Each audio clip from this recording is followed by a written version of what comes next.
ప్రకాశం జిల్లా పొదిలిలో వ్యాపారి పోలీసులకు జరిగిన ఘర్షణపై సీఎం చంద్రబాబు విచారణకు ఆదేశించారు. స్థానిక ఎస్ఐ అకారణంగా దాడి చేశారనే వ్యాపారుల ఆరోపణపై విచారణ జరిపి తగిన చర్యలు తీసుకోవాలన్నారు. పొదిలిలో అవినాష్ అనే వ్యాపారికి పట్టణ ఎస్ఐ వేమనకు మధ్య ఘర్షణ జరిగింది. ఈ నెల 24న సాయంత్రం 5 గంటల సమయంలో షాప్ వద్ద లారీ నుంచి ఎరువులను అన్లోడ్ చేసే క్రమంలో గొడవ జరిగింది.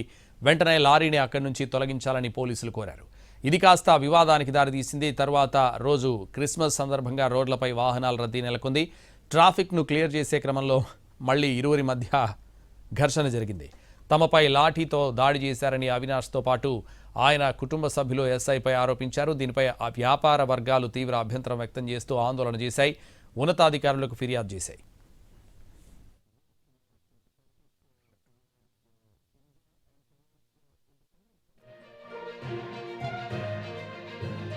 ఘటనపై ప్రాథమిక విచారణ జరిపిన జిల్లా ఎస్పీ ఎస్ఐ వేమనను వీఆర్కు పంపుతూ 2 రోజుల క్రితమే ఆదేశాలు ఇచ్చారు. ఘర్షణకు కారణాలు, పోలీసుల చర్యలు, వ్యాపార వర్గాల ఆందోళనపై డీజీపీ హరీష్ కుమార్ గుప్తా, హోంమంత్రి అనితతో సీఎం చంద్రబాబు మాట్లాడారు. ఘటనపై ఇప్పటికే మంత్రులు, అధికారులు స్పందించారని వివరించారు.